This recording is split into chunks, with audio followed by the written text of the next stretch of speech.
El poeta, escritor e historiador Manuel Núñez está aquí con nosotros. Yo creo que quiero como que él me aclare un poco porque uno si dice escritor no puede estar recogido la parte de historiador y poeta, pero yo no sé por qué los periodistas decimos tenemos que también decir poeta y decir historiador o si son pues concepciones distintas del saber. Tengo un libro que vamos a hablar de él amplio y tendido y agradezco al amigo Manuel Núñez que haya aceptado esta invitación. Muchas ¿Cómo anda gracias, usted? Héctor. ¿Por Aquí qué? ¿Por qué estamos. los periodistas tenemos que decir poeta, escritor, historiador?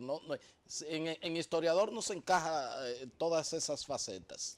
No, yo creo que son funciones distintas, Ok. ¿no? El poeta es una función esencialmente lúdica, el placer que provoca leer un verso, un poema, una leyenda, cualquier tipo de escrito de carácter estético. El historiador se ocupa del pasado, esencialmente, Sí. del examen del pasado, de lo que fuimos en el pasado, de su reconstrucción. Y el escritor, pues, en muchos casos es alguien que escribe un poco de todo, ¿no? Que puede ser también un historiador, pero no necesariamente, ¿no? No, Hay muchos historiadores que no son escritores. ok, ya. Pero tengo este libro aquí que es la última producción de Manuel Núñez. Vamos a ver cómo podemos, chicos, cómo podemos hacerle un zoom. Se llama La autodestrucción. Es un título que como que asusta, Manuel. Es para impresionar. Eso es como me dijo un profesor de periodismo, que el titular tiene que ser como la minifalda para que pues el lector siempre se quede buscando más. O esto es una realidad, la autodestrucción, la descomposición de la sociedad dominicana. Mira, la realidad es que este título, el título expresa un concepto. Cuando uno examina una realidad, uno trata de conceptualizar, de definir el perfil en términos de definición de lo que uno quiere examinar, de lo que uno quiere mostrar. Y en este caso, el proceso mediante el cual la República Dominicana ha ido suplantando su población en el campo, en la construcción de infraestructuras, en los servicios sociales, en las escuelas, en la bonería, incluso hasta en la mendicidad, en el registro civil. Ese proceso de suplantación que va acompañado también con la destrucción del territorio mismo, porque el territorio dominicano está sometido a un saqueo permanente. Haití consume más de 6 millones de metros cúbicos de madera por año. Y todo eso ha derramado una enorme población haitiana que están metidos en los bosques dominicanos, en todas las áreas protegidas, desmontando el bosque y llevando, según el Banco Mundial, más de 50.000 toneladas por año, según sus cuantificaciones, a través del lago del Fondo hacia Puerto Príncipe, que ya se puede decir que el bosque dominicano arde en las cocinas de Puerto Príncipe. Y todo eso también acompañado de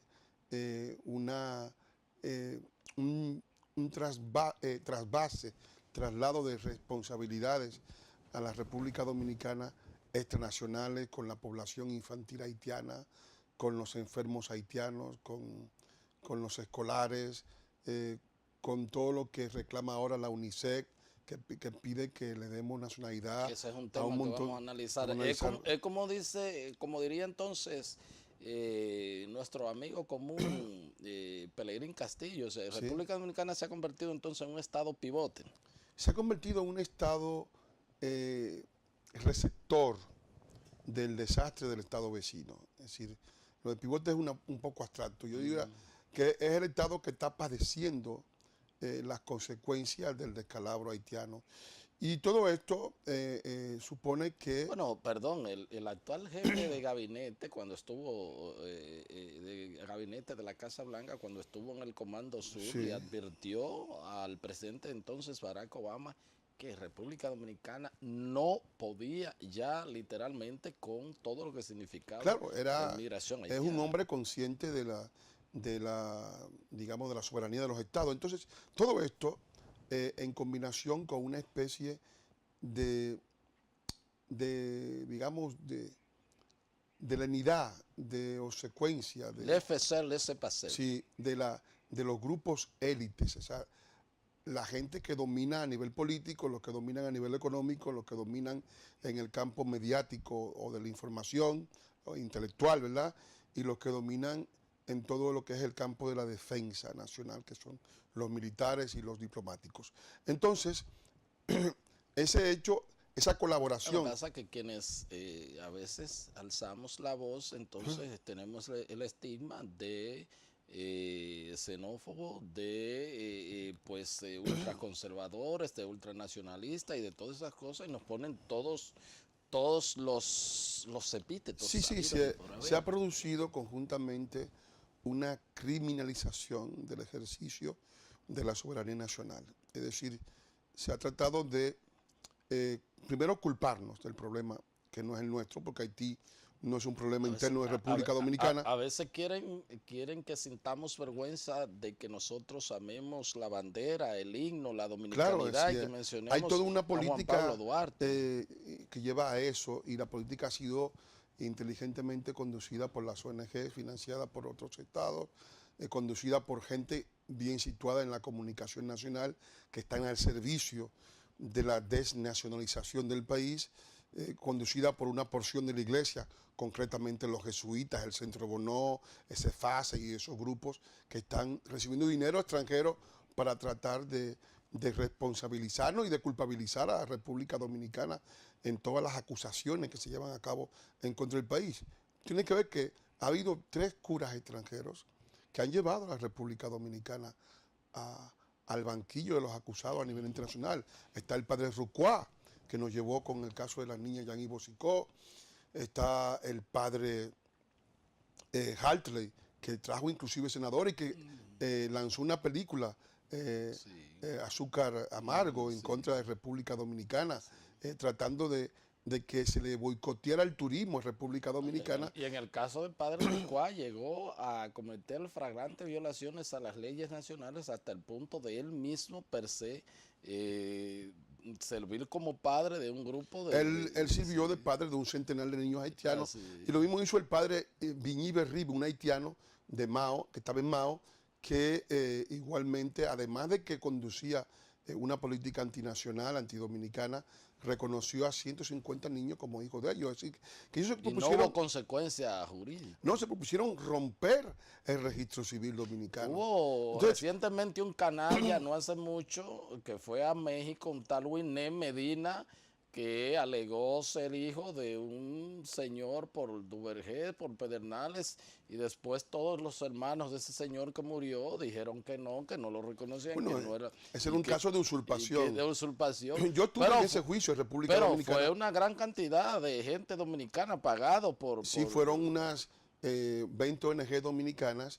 Fue el juicio que se produjo en México. Sí. Ese famoso caso Tide Méndez, que está en las redes sociales, está en la corte, por el cual la República Dominicana fue condenada por 3ª vez en la Corte Interamericana de Derechos Humanos, condenada al pago de indemnización y también condenada a reconocer a una persona que manifiestamente había usurpado una identidad dominicana porque no era dominicano, es decir, no era dominicano porque era un haitiano y que de hecho se quedó viviendo en Haití. Y quien él alegó que eran sus padres, se demostró que realmente... Él se puso el nombre de William Medina Ferreras. Sí, William, así mismo, alias Winé. Yo lo recuerdo bien. Y cuando le preguntaron a él, ¿usted conoce a Winé Yan? Sí, es un haitianito que más feo que el cray. Sí. O sea, que quien discriminó era fue él mismo, ¿no? Entonces, claro, aquello fue una cosa tremenda, porque había muchos medios de prensa, más de 500 medios de prensa en México.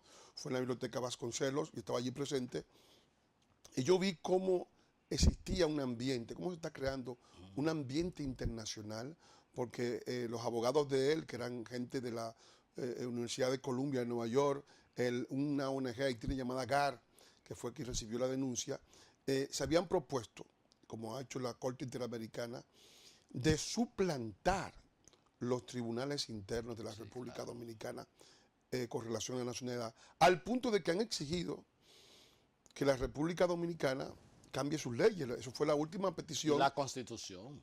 Están Cuando, no cuando solamente las plantearon leyes, eso, sino la Constitución, la propia Constitución. Tiene que exacto, decir. cuando hicieron eso, el Tribunal Constitucional que estaba apoderado de una denuncia que habíamos hecho un grupo de ciudadanos para que se considerara nuestra pertenencia a la Corte, porque la República Dominicana entró en la Corte sin tener ningún tipo de vinculación real con esa Corte, porque Se no fue violentó aprobado por el el Congreso.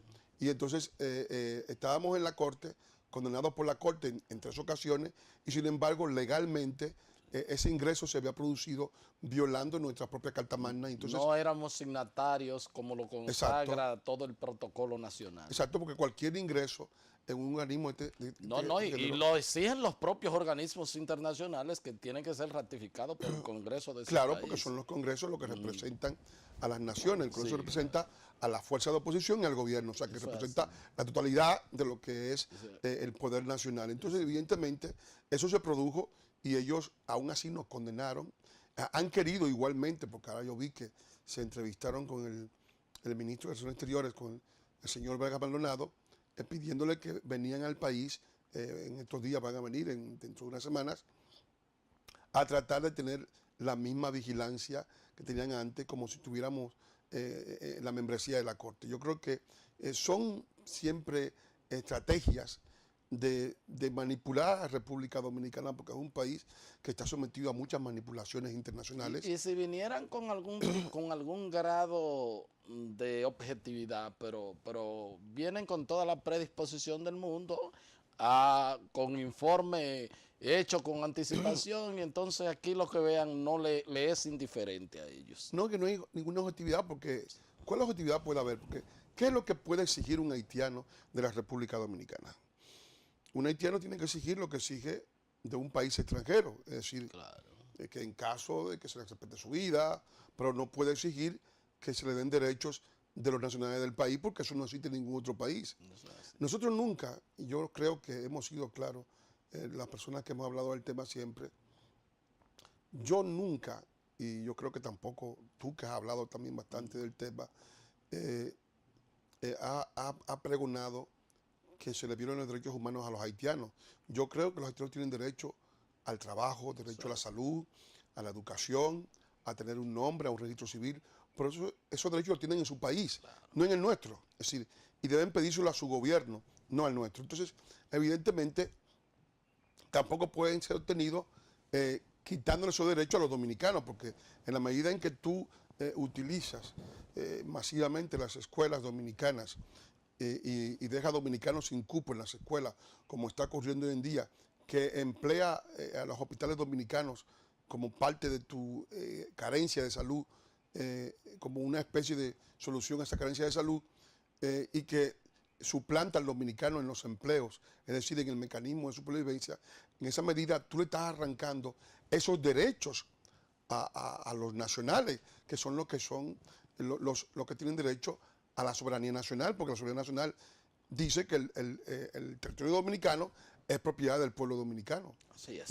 No se ejerce la soberanía de 2 pueblos, sino la soberanía de un solo pueblo, que es el dominicano. Y eso, pues evidentemente, está continuamente cuestionado por estas poblaciones que han querido siempre sembrar estereotipos internacionales contra la República Dominicana para que los organismos internacionales y los países amigos de Haití o asociados en coaliciones de países, como en el caso del CARICOM o de la UNASUR o de la Unión Europea, intervengan y despojen a la República Dominicana de su estatus soberano, lo cual evidentemente va en contra del interés nacional y en contra de la libertad y del bienestar del pueblo dominicano, que es lo que debemos salvaguardar siempre. ¿Cómo no? Solicito la anuencia de el intelectual escritor dominicano Manuel Núñez. Vamos a un corte y ya regresamos con la parte complementaria de esta entrevista.